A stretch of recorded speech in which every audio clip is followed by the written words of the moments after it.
Welcome back to Jurnal Belajar Bahasa Inggris. Kita masih di preposition di bagian common phrases with preposition. Jadi kata-kata frasa umum yang ada yang frasa umum dengan preposisi. Kita mulai dari phrase of place, frasa untuk tempat, yaitu frasa yang umumnya adalah at home, at school, at work. Contoh, I'm usually at home in the evenings. What do you learn at school today? And thousands of people are seriously injured at work every year. Oke, jadi itu 3 contoh untuk at, tempat ya. Kemudian in bed, in bed, tidur. Teenagers often stay in bed till late. Nah, kemudian biasanya tidur hingga larut malam. He likes to have breakfast in bed on Saturday morning. Dia suka makan di tempat tidur di Saturday morning. Nah ini breakfast in bed nih, apakah benar in bednya itu yang di teenager often stay in bed till late itu maksudnya dia tidurnya hingga larut malam. Kemudian he likes to have breakfast in bed. Nah maksudnya to have breakfast in bed ini maksudnya di kasur, makan di kasur Saturday morning. Kalau misalnya benar mohon dikonfirmasi. Oke, saya ulangin, mungkin kurang jelas kalimat saya. Apakah teenagers often stay in bed till late? In bed di sini di bagian yang kalimat teenagers adalah tidur hingga larut malam, atau stay in bed tetap berada di kasur hingga larut gitu. Maksudnya baring-baring, main HP. Apakah seperti itu maksud kalimat yang pertama? Kemudian yang kalimat kedua, apakah benar pernyataan yang saya sampaikan, yaitu he likes to have breakfast in bed on Saturday morning, artinya dia makannya di atas kasur. Nah, apakah benar atau ada yang keliru? Mohon dikomentari kalau memang ada yang salah. Oke, saya next aja dulu ke on. On holiday on business. Patricia is on holiday next week. Oke, jadi ini in holiday next week. Saya rasa pakai on holiday itu mungkin menyatakan sesuatu yang sudah pasti akan dilakukan next week. Nah, apakah benar atau tidak? Mengapa dia pakai is present tense? Karena alasan tersebut. Mohon dijawab juga kalau ada yang tahu. Kemudian I'm in Baltimore on business. Nah, saya sedang di Baltimore dalam pekerjaan. Oke, jadi mungkin nanti kita akan konfirmasi dengan ChatGPT. Sebelumnya sih tadi saya sudah coba cek di ChatGPT ini untuk ini, Patricia is on holiday next week, itu dia bilang pakai is, ChatGPT-nya ya, bilang pakai is karena menyatakan sesuatu yang pasti akan dilakukan, karena misalnya sudah beli tiket kah, sudah ada atur jadwal kah, jadi bisa dibilang Patricia is on holiday next week. Tapi siapa tahu ada pendapat lain, silakan disampaikan. Kemudian kita ke we don't use to. Kita tidak menggunakan to untuk home, here, or there. Contoh, I'm tired. I want to go to home now. Nah, jadi kita nggak bilang I want to go to home, tapi I want to go home now. Jadi I want to go here, go there. Kita nggak pakai go to here, go to there. Cukup I want to go home now. Alasannya kenapa ya? Oke, jadi ada beberapa pertanyaan yang akan saya tanyakan ke ChatGPT. Coba kita lihat yang teenagers often stay in bed till late. Ini artinya apa? Oke.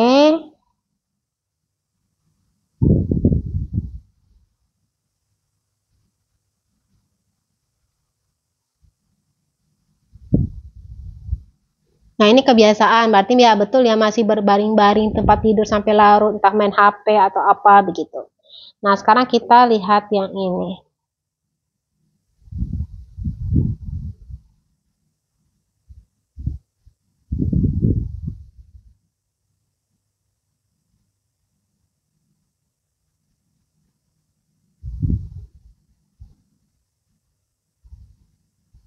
Nah, sarapan di tempat tidur. Ada berapa orang yang suka sarapan di tempat tidur? Ada juga yang marah kalau sarapan di tempat tidur, seperti ibu saya. Oke, sekarang kita ke sini. We don't use to with home, here, in. Kenapa ya? Mengapa kita tidak menggunakan to? Oh, ini nggak bisa ya. Mengapa kita tidak menggunakan to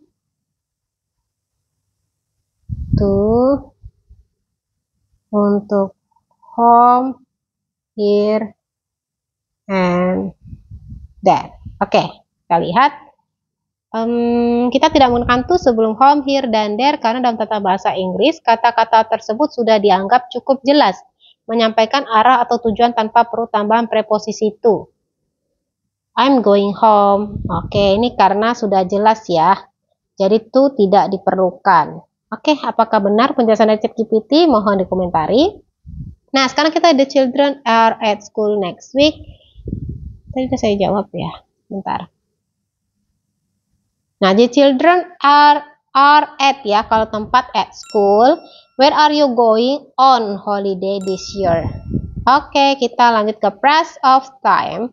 Di process of time, tadi process of place, sekarang process of time. Common process with preposition itu ada at juga. Oh ya, ada in juga, ada on, tapi ini menyatakan yang berhubungan dengan waktu. At first, at last, at once, at the same time. Oke, kita mulai dari at first. At first, I thought he was joking, but then I realized he meant it. Ya, pertama saya berpikir dia hanya bercanda, tapi setelah saya menyadari dia bermaksud seperti itu. Benar nggak sih? Terjemahannya saya buat. Oke, in the beginning. Jadi at first itu di awal. Kemudian ada at last, after a long time. Keterangan di kurungnya. Misalnya, I finished my essay at last. Oke, ya akhirnya aku bisa menyelesaikan esaiku setelah seberapa lama, after a long time gitu ya. At last lah, akhirnya. Dan ini immediately, you have to call him at once. Immediately artinya apa sih? Buru-buru kah? Segera, Anda harus segera menelponnya. Oh, akhirnya. Kan benar kan kalau at last tuh kayak akhirnya gitu. At last kayak akhirnya. Kalau you have to call him at once, segera. You have to, kamu harus segera call him at once. Segera gitu. Immediately, segera. Kamu harus segera menelpon dia. You can't watch TV and study at the same time. Karena kamu nggak bisa nonton TV sambil belajar di waktu yang sama. At the same time itu together. Guys, ini aku bisa loh. You can watch TV and study at the same time. Maksudnya memang tipikal orang beda-beda ya. Tapi kalau saya belajar itu kadang sambil nonton, sambil dengar musik. Itu tergantung gaya belajarnya sih menurut. Nah, kalau saya yang bisa nonton tuh sesuatu yang saya sudah pernah pelajari, tinggal latihan itu bisa sambil nonton. Tapi kalau sesuatu yang saya belum pahami dan harus belajar benar-benar seperti saat ini belajar bahasa Inggris, nah saya harus fokus. Jadi biar saya tidak ngantuk pada saat belajar, ya divideokan, didokumentasikan, intermezzo. Oke, lanjut kita di in. In itu ada in a hurry, in the end, in time. She was in a hurry itu maksudnya have to do something quickly, jadi harus cepat. She was in a hurry to be leaving. Dia buru-buru nih untuk pergi. Benar gak sih? Mari kita lihat. Ya, dia sedang terburu-buru untuk pergi. Oke, sekarang we were thinking about going to Switzerland, but in the end we went to Austria. Finally, akhirnya, berarti in the end ya pada akhirnya begini. Awalnya pengen begini, in the end begini. We were thinking about going to Switzerland, but in the end we went to Austria. Oke, next. In time. In time itu early enough. In time itu mendekati cukup nggak sih maksudnya? I got home just in time. It's starting to rain. Oh, pakai tepat gitu kayak. Ah, untung kita udah sampai ya. Tepat pula sampainya sebelum hujan. Nah, biasanya kita ngomong begitu kan? I got home just in time, early enough. Maksudnya early enough ini apa ya terjemahannya ya? Pada waktu yang tepat. Astagfirullahaladzim. Bukan hampir tepat, tapi malah pada waktu yang tepat.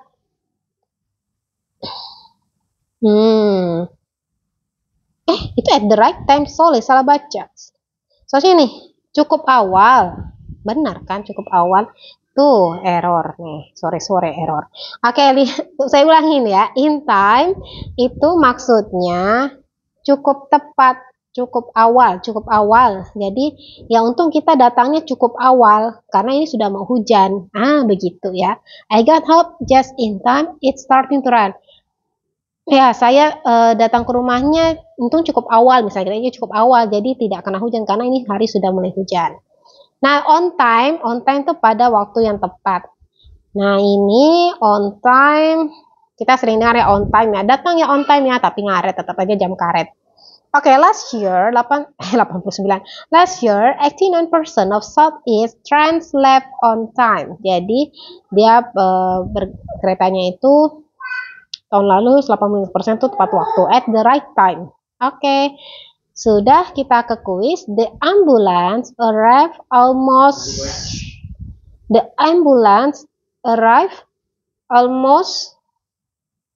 at first atau at once?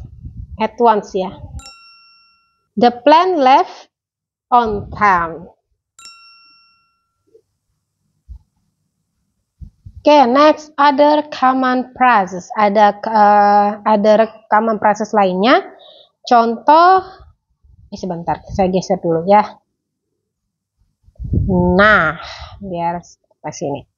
Common phrase lainnya, contohnya by chance, by mistake. Nah, I got this job completely by chance. Kamu tidak merencanakan ini atau mengekspektasikan ini. You didn't plan or expect it. I got this job completely by chance. Saya menyelesaikan pekerjaan ini. I got this job maksudnya apa sih? Dapat pekerjaan atau apa? Menyelesaikan.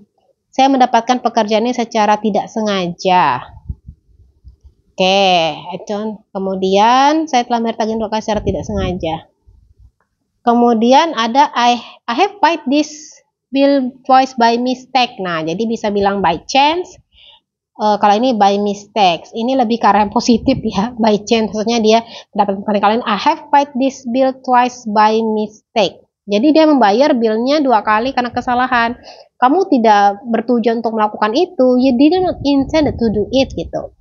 Jadi ada yang di luar rencana atau tidak mengekspektasikan itu tapi terjadi, ada juga yang tidak berniat melakukan itu ya, siapa juga mau bayar bill dua kali gitu kan. Oke, next. In love, in public, in private. I'm in love for the first time and it's wonderful. Loving someone in romantic way. In love ya. Kemudian I never behave like that in public. Where everyone can see. Kalau in public berarti semua orang bisa lihat. Misalnya kayak YouTube saya di public. Kalau di private ya cukup saya bisa lihat. James wants to speak to me in private. Oke, where other people cannot see or hear. Oke, sekarang kita di on fire, on purpose. I didn't do it on purpose. Saya tidak bermaksud melakukan itu. Tidak ada tujuannya. It was an accident. Jadi intentionally. Terjadi tiba-tiba kah kalau intentionally? Coba saya lihat artinya. Intentionally itu kecelakaan. Apa ya? Intentionally kalau pakai teksnya aja. Intentionally. Salah. Intentionally. Oke, intentionally itu dengan sengaja. It was an intentionally. Kenapa dia melatih dengan sengaja? Intentionally. It was an accident gitu. I didn't on purpose. I didn't on purpose itu mungkin maksudnya untuk dengan sengaja ya. Tapi kalau kita katakan I didn't do it on purpose, berarti saya tidak bermaksud melakukan itu dengan sengaja. It was an accident. Oke, kemudian the motorway was closed because a car was on fire. Jadi tutup karena ada on fire. On fire itu kebakaran kalau kasus di sini. Tapi kadang kita bilang, oh saya lagi on fire, saya lagi bersemangat untuk belajar. Bisa kayaknya ya. Benar nggak yang pandai bahasa Inggris kalau on fire itu bisa yang bersemangat gitu. Oke, sekarang for sale. Is this painting for sale? Apakah ini bisa dibeli gitu ya? Available to buy. Ini pajangan atau memang dijual gitu istilahnya. Is this painting for sale? Kemudian out of order. I'm afraid we have to walk up the stairs. The elevator is out of there. Oh, tahu nggak sih tadi tuh saya pas baca out of there, pikirannya order habis, apa sih kayak stok habis gitu. Ternyata maksudnya tidak bekerja. Ini memang harus banyak belajar ya biar bahasa banyak kosakata baru. Jadi kayak out of itu ternyata not working, out of order. Nah, tidak bekerja. Jadi the elevator is out of order. kirain elevatornya sudah habis terjual nih ya. Kasusnya beda. Ini maksud dari kata-katanya out of order itu tidak bekerja, tidak berfungsi. I'm afraid we have to walk up the stairs. The elevator is out of order. Oke, semoga bisa terekam di ingatan saya. Lanjut ke selanjutnya, quiz. I didn't get wet on purpose. Saya tidak merasa, I fell in the water on purpose ya. The house at the end of the road is for sale, dijual. Can we discuss your work in private? Masa mendiskusi dalam in private dong. Oke, nah saya rasa cukup untuk common phrases with prepositions. Nah, ini topik preposition yang terakhir. Nanti kita akan lanjut next ke materi berikutnya. Saya akhiri. Terima kasih sudah nonton. Wassalamualaikum warahmatullahi wabarakatuh.